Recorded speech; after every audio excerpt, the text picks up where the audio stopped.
Bonjour Yas. Bonjour Nanette. Alors on se tutoie tout de suite, je tiens à prévenir les auditeurs parce qu'on se connaît depuis très très longtemps, même si ça fait longtemps qu'on s'était plus vu, en l'occurrence depuis 2009. Moi, je tutoie toujours les gens que j'aime. Ah, ça me fait plaisir, ça. Et moi Ouais, aussi d'ailleurs. Bon, ça tombe très ça bien. tombe très bien. On va donc se tutoyer le temps de cette entrevue qui va parler de ce spectacle pour lequel tu reviens à Beyrouth, Yas. Yas Rambobine. Tu vas être sur les planches du Théâtre Monod les 18, 19, 20 et 21. Donc, Après-demain, après-demain. après-demain, ça commence après-demain. Et c'était à 20h30, c'est ça? C'est à 21h parce que À je sais 21h. que les Les Libanais, Libanais il font est tout très plus tard. ponctuel. Ouais. Donc 21h, c'est 22h en Non, gros. non, non, non, non. D'accord. Non, c'est 21h. C'est 21h. Bon, bah, très bien. Yas, je rappelle un tout petit peu que tu as des racines libanaises, Bien que tu sûr. as des racines africaines et que Mm. tu es un globe-trotter, si Oh. j'ose dire, parce que finalement, tu as été un peu partout. Mais que là, tu reviens du Canada. On va refaire un peu l'historique de ton parcours. Tu étais venu en 2009. Hein, avec Yas et je viens de loin. Je s'appelle Elias et je viens de loin en Voilà. 2009. C'était une expérience inoubliable. À Beyrouth, au Théâtre Monod. Et Inoubliable. pour tout le monde, en l'occurrence. Oh, Pour ton merci. public comme pour toi, je pense. Alors, le rire, c'est ton apanage.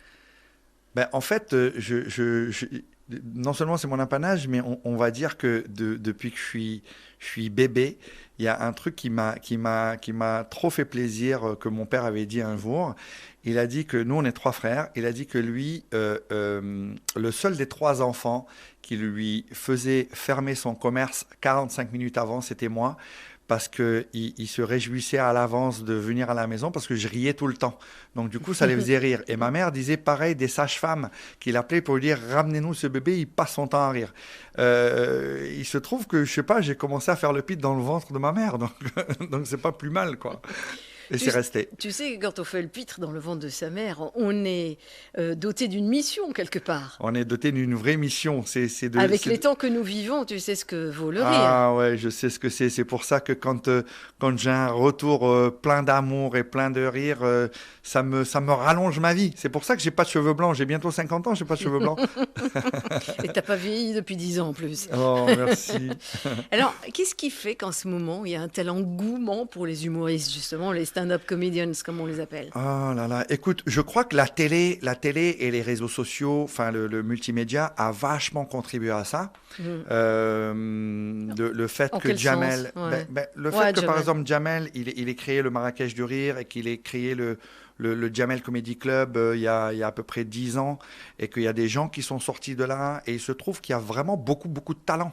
Maintenant, juste derrière, il y a eu des émissions de télé où il y a eu des concours pour le rire, etc., ce qu'il n'y avait pas avant. Donc les gens ont osé se jeter. Ceux qui avaient un minimum de talent ont osé se jeter. Après, c'est pas tout le monde qui arrive à sortir du lot, mais tout le monde espère. Mhm. Et moi, je ne peux pas critiquer cette manne-là, au contraire, parce qu'elle m'a vachement servi, puisque depuis 2011, j'ai créé un festival d'humour qui s'appelle Yas et les Doves du Rire, Ouais. et j'ai produit plus de 35 artistes. Ils sont incroyables, mais ils vont un peu trop vite à mon goût. Voilà. Alors, 35 artistes, mais de 5 pays différents, si je ne m'abuse, c'est ça? Non, de plusieurs Plusieurs? pays différents, mais que je produis dans 5 pays différents. Tu les C'est-à-dire, produis dans 5 pays exactement. différents. D'accord. Je vais les chercher un peu partout dans le monde. J'ai produit des Québécois, des Camerounais, des Français, des Mhm. Maghrébins. Malheureusement, pas de Libanais francophones encore. Et Mais qu'est-ce que tu attends? ben parce que Tu t'autoproduis déjà. Non, mais oui, je m'autoproduis. Mais en fait, à part Joe Odeh, je Ouais. connais pas de Libanais francophones dans l'humour. Alors, Oui, j'aimerais c'est bien en vrai. rencontrer. Ouais, C'est j'aimerais vrai qu'ils bien, sont ouais. plutôt arabophones. Ou anglophones. Oui, Oui, c'est vrai. Maintenant, oui, c'est l'anglais aussi qui aussi, prime. aussi. Alors, c'est quand même l'exercice le plus périlleux, le stand-up comedian. Hein. Ben, moi, je trouve que ce qu'ils font les stand-up comedians, d'abord, c'est périlleux, et d'autant plus que moi, je sais faire du stand-up, mais je suis pas un stand-up comedian. Moi, je suis beaucoup plus proche du théâtre. Je raconte des histoires. Le stand-up comedian, il a par exemple 5 minutes, ou il a 2 minutes, ou il a 3 minutes. Il doit faire rire tout de suite. Moi, ok, je dois faire rire tout de suite, mais comme je raconte une histoire qui dure 1h30, 1h40, 1h20, j'ai le temps d'installer mon univers et mes personnages. Et c'est comme un collier de perles, en fait. Et si jamais on retire une perle, tout s'écroule. Et là, le spectateur, petit à petit, rentre dans mon univers. Et là, c'est soit je l'embarque, soit j'ai le malheur de le laisser sur le trottoir. Et là, quand je rentre, que je l'ai laissé sur le trottoir, je pleure ma mère. Je pleure ma mère. Alors, le seul en scène, c'est comme tu le disais il y a quelques instants, particulièrement difficile. Est-ce qu'il y a des moments de solitude? Ben, il y a toujours des moments de solitude lorsque on veut faire rire et que on sent que le public n'est pas avec Au moi. rendez-vous, Il oui. n'est pas au rendez-vous. Ça, c'est un moment de solitude. Après, Mais comment le- est-ce qu'on réagit quand on est sur scène et qu'on est en face d'un public comme ça, ben, par on exemple? se dit, mon frère, tu vas galérer si Tu jamais fais tes tu rattrapes bagages, tu pas. Non, mais si tu rattrapes pas l'histoire, tu vas galérer parce que tu es là pour un bon moment. Mais en général, au bout d'une minute, je suis capable de savoir si le public, je vais l'embarquer ou pas. Après, l'autre moment de solitude que j'ai, il est complètement différent. C'est une autre solitude qui est moins péjorative, on va dire. C'est que dans le seul en scène, on est seul. Je peux jouer devant 100 personnes, comme je peux jouer devant 4000 personnes. Parfois, quand ça cartonne, c'est incroyable la solitude que je peux ressentir après avoir pris autant d'amour et de plaisir de rentrer seul à l'hôtel. Ça, c'est dur. Ça, Hmm. parfois, c'est dur. Hmm. Voilà. Bon, Donc, depuis que tu es venu au Liban, tu as quand même connu d'autres destinations. En tout cas, la dernière en date, c'est le Canada. Tu es allé au Canada pour écrire ce spectacle. Yas Rambobine. Mais pourquoi le Canada? Le grand froid, ça inspire le rire, ça? ah, je te jure, Nanette, que ça s'est fait sur un coup de tête. J'étais sur une terrasse de café et j'avais besoin, à un moment de ma vie, Mhm. d'arrêter de voyager et d'arrêter de prendre les avions, les chambres d'hôtel. Je passais mon temps, vraiment mon temps, à faire ça et ça me fatiguait. Et comme j'avais besoin d'écrire ce spectacle-là pour rendre hommage à mes parents, j'avais besoin de sortir de ma zone de confort, donc de partir de Paris ou de partir du Sénégal, qui sont les pays où j'ai vécu le plus longtemps. Et je me suis dit, au fond, pour se rapprocher le plus de soi-même, ben, il faut s'éloigner. Et j'ai choisi le Canada parce qu'il est francophone, parce que c'est loin, parce qu'il y a une vraie créativité là-bas. Et je suis parti au Canada vraiment sur un vrai coup de tête. Et j'ai eu raison, parce que je suis parti, pour des raisons personnelles. Je voulais apaiser mon cœur par rapport au décès de mes parents et puis par Mhm. rapport à ce que j'avais vécu dans ma vie personnelle. Et deux, pour écrire ce spectacle. Et les deux choses ont été au rendez-vous. Donc merci Montréal, merci l'eau froide de Montréal. Mais du coup, tu y es installé là? J'y suis installé depuis 2 ans et demi, mais je suis un peu malin parce que dès qu'il fait moins 40, je crée une tournée et je vais jouer là où il fait chaud. Bah, ça va rester ton lieu de résidence du coup? Ouais, ça va rester mon lieu de résidence pour l'instant parce que j'y trouve mon compte et que j'ai juste, moi qui ai très peur de l'avion, c'est pas grave, j'ai juste un Ouais, ça fait un peu tronçon. loin là. Ouais, Ouais. j'ai juste un tronçon à rajouter, c'est le Montréal-Paris et de Paris, après je bouge de partout, quoi. Voilà. Mm. Alors Yas Rambobine, tu rembobines quoi, Yas? Oh là là là là, putain, cette question. Je rembobine quoi? Ouais, une cassette que tu as entre les Bah mains, oui, tu vois. bah oui, tu vois, la cassette, j'adore en plus, j'adore voir Moi, ça. moi, j'ai tes enfants avec moi en studio là Oh, derrière. ils sont beaux. Est-ce qu'ils connaissent cet objet que tu tiens? Bah écoute, je crois qu'ils le connaissent comme ça, mais je pense pas qu'ils l'aient déjà utilisé. Je pense pas qu'ils aient déjà mis play, tu sais, rewind, qu'ils aient déjà rembobiné. Mais ils le On connaissent leur a- parce que tu leur as montré Bah ou oui, ils sont parce que je tombés leur ai... dessus? Ouais, bah, non, sinon. ouais, bah oui, bien sûr. Tu vois. Moi, on m'a tiré les oreilles parce que je tirais la bobine, que j'abîmais la cassette. Voilà. Pourquoi il y a ce rembobine? En fait, c'est très simple. J'ai vécu une scène très très forte au Liban lorsque j'ai perdu mon papa il y a 4 ans. Mais vraiment très très forte avec lui. Et en sortant de sa chambre, je me suis écroulé en larmes et je me suis dit qu'il fallait que je raconte ce que je venais de vivre de très fort et qu'il y avait un rapport avec l'amour et avec la musique, c'est-à-dire avec Abdel Halim Hafez, et qui a bercé toute notre enfance et toute notre adolescence. Et du coup, je me suis dit, ok, tu as la fin de ce spectacle, mais tu fais comment maintenant pour raconter cette histoire? Eh bien, il fallait que j'aille dans un flashback. Et je suis parti dans un flashback d'1h40. Donc, j'ai rembobiné des souvenirs incroyables sur fond de musique orientale. Donc, plus que jamais, ce spectacle a été écrit pour mettre en valeur et à l'honneur mes racines libanaises. Donc, si je comprends bien, tu as grandi bercé au son d'Abdel Halim Hafez, Oui. entre autres. Ouais, Abdel Halim, Farid El-Atrash, Kalthoum, Fayrouz, c'était incroyable les tours de voiture que mon père faisait avec ma mère assise à côté de lui. Ma mère, pour faire un tour de corniche, je te jure, juste au bord de la mer, elle se maquillait.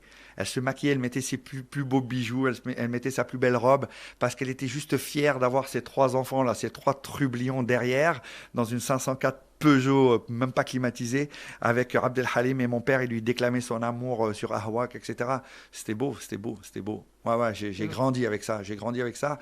Et je remercierai jamais mon père de m'avoir inculqué cette culture musicale-là. Parce que moi, j'ai été les Stones, Beatles, et puis tout ce que tu sais, Bob Dylan, etc. Donc, du coup, c'était pas forcément ma voix. Mais aujourd'hui, lorsque je vois que c'est un incontournable et que c'est un immortel, ben, je suis heureux et fier d'avoir connu ce type de genre de musique. Voilà, pardon. Et le son africain? Ah, le son africain, bien sûr. Il y a des grands comme Touré Kunda, comme Ismaël Lo, comme Youssou N'Dour. Il y en a plein qui m'ont bercé. Et On vient dans le d'écouter la spectacle. Balaké Sissoko. Ah, c'est Ouais, vrai? bah oui, t'as pas Ah, fait attention, non, t'étais en j'étais train en de train te de m'installer. préparer, Ouais, ouais, ouais, exactement, ouais. ouais. Eh ben, merci. Écoute, c'est peut-être pas un hasard alors. Mais même dans mon spectacle, il y a bien sûr avant tout du Abdel Halim, parce qu'il y a même un musicien qui joue de l'oud Mhm. avec moi sur scène. Mais il y a aussi l'instrument de la kora Qui est qui magnifique. est Ouais. magnifique, ouais, exactement. Et malheureusement, j'ai pas le mec avec moi. Il pouvait pas venir pour jouer de cet Ah, ça instrument. aurait été joli, ça, sur Donc scène. il y a aussi un hommage à la musique africaine, oui. Alors, tu viens de me dire un tout petit peu que c'est un spectacle thérapeutique, le rire thérapeutique, un tout petit peu avec Yas Rambobine. Mais qu'est-ce qui, au-delà de ça, a nourri ce spectacle? Et en fait, la pulsion Mhm, première, celle mhm. qui m'a donné envie d'écrire ce spectacle, c'était de rendre donc hommage à mes parents, parce que je trouve qu'il n'y a rien de plus fort sur cette terre et sur cette vie, dans cette vie, que nos racines et que nos parents, que le sens de la famille. Est-ce que tu Et as l'impression que ça s'oublie, ça se perd un peu? un peu, oui, un peu malheureusement, quoi, Même malheureusement. ici, Ouais, partout. partout dans le Partout, monde. partout, Ouais. partout, Mhm, partout. Au mhm, Canada, je l'ai remarqué. J'ai fait deux, trois sauts à New York. Ça se voit. À Paris, c'est pareil. Mais les réseaux sociaux, enfin, le téléphone, cette merde, mhm. a isolé beaucoup de gens. Et Je donc, peux du pas te coup, dire combien je suis d'accord, hein. ben Avec oui. l'appellation que tu viens de lui donner, oui. Oui, oui. Voilà. Et donc, voilà, je voulais vraiment rendre hommage à mes parents et à l'amour qui m'ont donné. Parce que si je suis ce que je suis et si j'arrive à lever des foules et à encore réaliser des rêves, c'est grâce à l'amour qu'ils m'ont donné. C'est incroyable. Et donc voilà, j'ai vécu une scène très forte avec mon papa. Et en fait, il était sur son lit de mort et il était juste en train de me regarder dans les yeux. Il pouvait plus manger, il pouvait plus boire, il pouvait presque plus parler, il pouvait plus se lever, il pouvait plus aller aux toilettes. Mais il avait à côté de lui un radiocassette avec Abdel Halim. Et c'est fou parce que c'était le même radiocassette que lorsque j'avais 7 ans, 10 ans. Mhm. Et alors que c'était il y a à peine 4 ans. J'avais 46 ans il était en train de me dire, tu vois, je peux plus rien faire, mais je refuse de cesser de m'émouvoir. Et je vais vous quitter et je vais rejoindre votre mère sur cette musique-là. J'ai trouvé ça tellement bouleversant que depuis que je suis né, ce monsieur qui est mon père n'a pas arrêté de nous aimer sur fond de musique orientale. Et je l'en remercie, donc je lui rends hommage. Bien sûr que je raconte des anecdotes drôles, parce que là, c'est pas très drôle ce que je viens de raconter. Non, Donc, mais je veux dire, c'est oui, important. c'est Tu mets important. le doigt sur quelque chose de très Exactement, important. très important. Et c'est à se demander si les générations à venir vont être capables de s'émouvoir autant qu'on arrive encore à s'émouvoir, votre génération, la mienne, et peut-être certainement celle de nos parents. Mm. Mais est-ce que l'émotion est en train de prendre une autre direction? Ça, c'est la question du siècle, peut-être. Ouais, c'est la question du siècle. Et en tout cas, je te jure, Nanette, que sur tous les, tu peux feuilleter mon dossier, sur tous les commentaires que j'ai eus, sur tous les témoignages que j'ai eus, il y a une chose qui revient systématiquement. Qu'est-ce qu'on a ri, mais qu'est-ce qu'on a pleuré? Mm. Quel hommage, merci. Il y a des Italiens qui sont venus me voir, il y a des Espagnols, il y a des Français, il y a des Africains, il n'y a pas que des Libanais qui sont venus me voir pour me dire l'histoire que tu racontes de ton père, de ta mère, c'est nos parents, c'est mon oncle, c'est ceci, c'est cela. Et parler de la famille, c'est parler à tout le monde, c'est parler de tout le monde et à tout le monde. Donc les gens qui sont réceptifs, ben, merci quoi, merci. Alors, comment fait-on pour raconter des histoires très tristes parfois, sur une note drôle? Quel genre de distance il faut pouvoir prendre pour le faire, en l'occurrence? Ah oui, il faut surtout pas, parce que j'aime trop faire rire et j'aime trop rire. Je ne laisse jamais le spectateur avec ses larmes. Je suis obligé de l'embarquer à un moment ailleurs, ça s'appelle le contre-pied. Je l'emmène tout en haut à droite et d'un coup, il ne comprend pas pourquoi il se retrouve tout en bas à gauche. Et c'est ce qu'il faut faire. Mais c'est une mécanique dans l'écriture, de toute façon. Et puis, je n'ai pas envie que le spectateur se sente dans un truc pathos tout le temps. Non, j'ai envie parce que je suis fidèle à mon ADN, c'est-à-dire l'émotion, mais il faut que je fasse rire. Les gens ont envie de rire, ils ont besoin de rire. Et moi aussi. Alors, dans un spectacle humoristique, il y a souvent des claques qu'on envoie à son spectateur. Est-ce que le public est là justement pour une sorte de réveil? En fait, selon où je vais et selon, comme ça s'appelle un spectacle vivant, n'est-ce pas? Selon où je vais et selon mon humeur et un peu leur humeur, je peux aller les chercher très rapidement au départ et ils peuvent savoir très rapidement quel ton et à quelle sauce ils vont être mangés. Et quand je vois qu'on me sert sur un plateau des phénomènes au premier rang ou d'autres réactions pendant le spectacle, c'est du pain béni pour moi parce que je rebondis, ça s'appelle de l'impro. C'est vrai que je sors du cadre de mon spectacle, mais j'en profite. Et ça, c'est du vrai bonheur. C'est du vrai bonheur. Ouais, et tu impliques souvent le public? Dans ce spectacle, pas beaucoup, parce que c'est vraiment une histoire que je raconte. Mais oui, dès que je peux, oui, j'hésite pas. Mais le stand-up est plus préparé à ça, à impliquer le public, à le prendre à partie, à le vanner, etc. C'est ce que toi tu fais. Oui, oui. Ce que je fais, moi, il faut être assis, il faut être concentré. C'est un film que je raconte, donc faut suivre, s'il vous plaît. Alors, justement, moi, j'ai pas encore vu le spectacle, mais les petites notes que j'ai pu recueillir à droite et à gauche me parlent d'une phrase, d'un moment où on est accroché entre un cèdre et un baobab. Qu'est-ce qui se passe sur ce moment-là? En fait, c'est mon co-auteur Mehdi Omaïs qui a trouvé cette belle métaphore. Il dit que ce spectacle-là, il va faire sentir le spectateur allongé sur un hamac, accroché entre un cèdre et un baobab. Je trouve ça tellement beau comme image. Il rajoute même coupe de champagne à la main. Alors, le coupe de champagne à la main, il faut venir voir le spectacle parce que ça parle d'ivresse, mais ça parle d'amour à travers le champagne. Parce que mon père, c'était un vrai monsieur, un vrai trait d'union dans l'amitié. Et puis, il réunissait tout le temps ses potes et il traumatisait ma mère avec le champagne à lui préparer je ne sais pas combien d'apéros par semaine.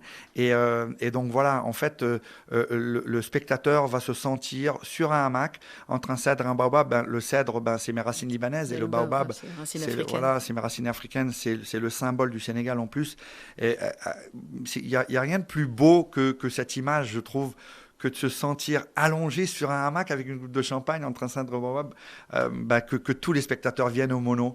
Et je leur garantis de ressentir ce sentiment-là. Voilà. Alors, je veux pas que tu me livres tout le spectacle, mais raconte-moi un tout petit peu les histoires que tu vas nous raconter. En fait, je pars forcément dans un flashback où je parle de mon enfance. Et quand je parle de mon enfance, forcément, je parle de comment je martyrisais ma mère, qui avait une toute petite mercerie. Et ensuite, comment je dis que la plus grosse menace des mères arabes, c'est notre père. Et c'est bien connu. Et comment avec mon père aussi, c'était quelque chose. Par exemple, je vanne mes petits frères. Et il y a une anecdote que j'oublierai jamais de ma vie.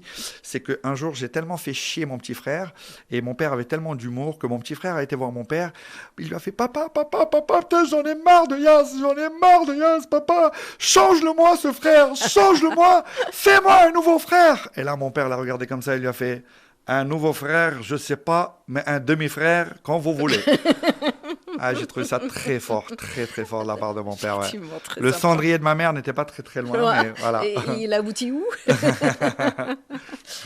Alors, est-ce que cette rencontre avec ton public libanais, tu as des réticences, tu as des peurs, des craintes?